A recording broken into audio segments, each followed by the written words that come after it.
Sunscreen moisturiser त भइहाल्यो। फेरि सुत्ने बेलामा एउटा रेटिनोल सिरम आफूले रातिमा युज गर्न सकियो भने त्यसले स्किनको टेक्सचरहरू बेटर गर्छ। तपाईँ आफै बिहान उठेर त्यो रेटिनोल लगाएर बिहान उठेर आफूले नोटिस गर्नुभयो भने आफ्नो स्किन अलिकति स्मुथ भयो जस्तो, सफ्ट टच एन्ड फिल जस्तो चाहिँ महसुस हुनसक्छ।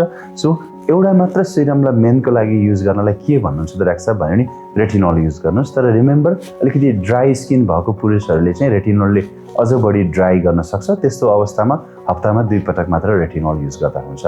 अर्को नेक्स्ट स्टेप के गर्न सकिन्छ? ओके ल म यति रेटिनोल युज गरिसके पछाडि म अझ बढी एक्साइटेड भएँ, चेन्ज त हुने रहेछ, वाट क्यान आई युज भन्यो भने मेबी हाइलुरोनिक एसिड सिरम्सहरू जसले स्किनको हाइड्रेसन राख्नको लागि हेल्प गर्छ र अर्को नियासिनामाइडहरू जसले पिगमेन्टेसन, नियासिनामाइड, एजिलिक एसिड खालको ट्रिटमेन्टहरूले चाहिँ पिगमेन्टेसनहरूलाई पनि कम गर्न सक्छ।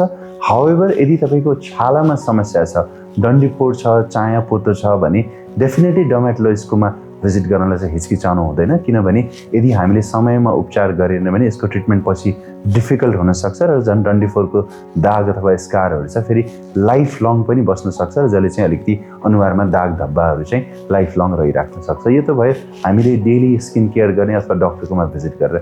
मन्थली त्यस्तै गरी हामीले महिनामा क्लिनिकमा गएर हाइड्रोफेसियल्सहरू गर्ने, केमिकल पिलिङ गर्ने, फ्र्याक्सनल CO2 लेजर, कार्बन पिलिङ लगायतको ट्रिटमेन्टहरू पनि गर्न सकिन्छ। जुन धेरै पुरुषहरू हिचकिचाउनुहुन्छ कहाँ केटी मान्छेहरू जस्तो चाहिँ क्लिनिकमा गएर चाहिँ सधैँ ट्रिटमेन्ट गराइराख्ने भनेर चाहिँ भनेर त्यो चाहिँ नेग्लिजेन्स अथवा कहिलेकाहीँ अप्ठ्यारो पनि मान्ने। त्यसमा अप्ठ्यारो मान्नुपर्ने केही पनि छैन। जसरी चाहिँ हामीले खाना त पुरुष महिला दुवैले गर्नुपर्छ, दाँत माझ्न दुवैले गर्नुपर्छ भनेर जस्तै आफ्नो स्किन केयरको लागि पनि यसरी मन्थली केयरहरू गर्ने हो भने यसले छालामा भएको समस्यागत उपचार गर्छ।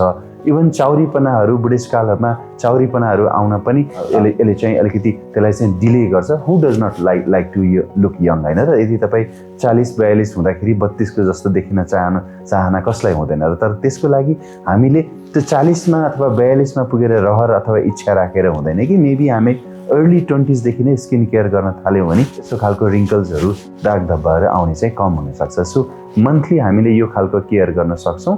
त्यस पछाडि मेबी 6 महिनामा बोटक्स, म आफै पनि बोटक्स एभ्री 6 मन्थ्स जस्तो गरिराखेको हुन्छु।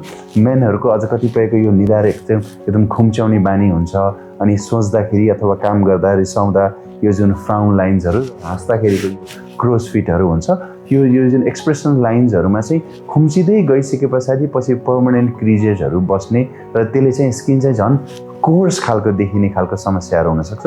सो त्यो कारणले पनि 6 महिनामा चाहिँ म चाहिँ तपाईँको बोटक्स गर्नको लागि सजेस्ट गर्छु। अर्को धेरैजनालाई अब यो चाहिँ फेरि अब एडभान्स ट्रिटमेन्टहरू अथवा अलिकति बढी नै हामीले मोर एस्थेटिकली प्लिजिङ लुक्सहरू खोज्यो भने रिसेन्टली आई थिङ्क अब मन पर्नु नपर्नु डिफ्रेन्ट पार्ट हो। मैले एउटा बलिउडको एकजना एक्ट्रेस जुन राजकुमार राव भन्ने छ, उहाँको चाहिँ पक्कै पनि चिनमा कुनै इम्प्लान्ट अथवा फिलर्स गरेको हुनुपर्छ।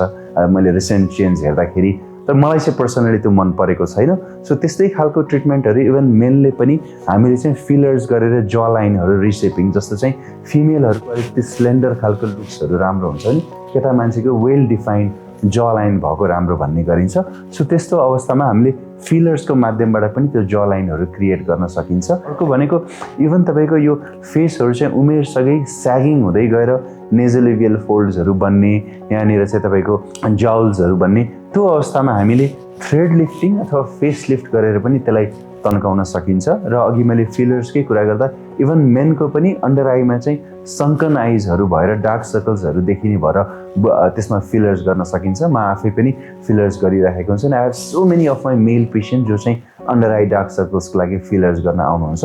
सो डार्क सर्कल्स एउटा चाहिँ तपाईँको यो सङ्कन आइज भयो, त्यो सँगसँगै आई ब्याग्सहरू, आँखा मुनि चाहिँ यो झोल्लिएर चाहिँ जुन आई ब्याग्सहरू जस्तो बनेको हुन्छ त्यसलाई इभन आई ब्याग सर्जरीको माध्यमबाट पनि रिड्युस गर्न सक्छ। प्लास्टिक सर्जरिजहरू वुमेनको लागि मात्र होइन, मेनको लागि पनि गर्न सकिन्छ। एउटा अब यो त एस्थेटिक रिजन्सको लागि भयो। कतिपय व्यक्तिहरूको गाइनेकोमास्टिया अथवा चाहिँ मेल ब्रेस्ट जस्तो, मेलमा पनि ब्रेस्ट जस्तो चाहिँ बन्ने गाइनेकोमास्टिया सर्जरिज एकदम र लिङ्गको आकार सानो ठुलो बनाउने सर्जरिजहरू, यो खालको प्रोसिडियर्सहरू पनि मेनहरूमा क्वाइट कमन भइरहेको हुन्छ। र टेक होम मेसेजको रूपमा चाहिँ के लिउँ भन्दाखेरि यो all these cosmetic and aesthetic treatments महिलाको लागि मात्र होइन, पुरुषको लागि पनि लाभदायक हुनसक्छ। र तपाईँले चाहिँ अर्ली स्टेजमा नै बेसिक अर्ली 20s देखि नै आफ्नो स्किन केयर गर्न थाल्नु भयो भने तपाईको बुढ्यौलीपना भए पनि तपाईको 40 को भए पनि तपाई चाहिँ आफ्नो एज भन्दा यङ देख्न सक्नुहुन्छ, अट्र्याक्टिभ देख्न सक्नुहुन्छ।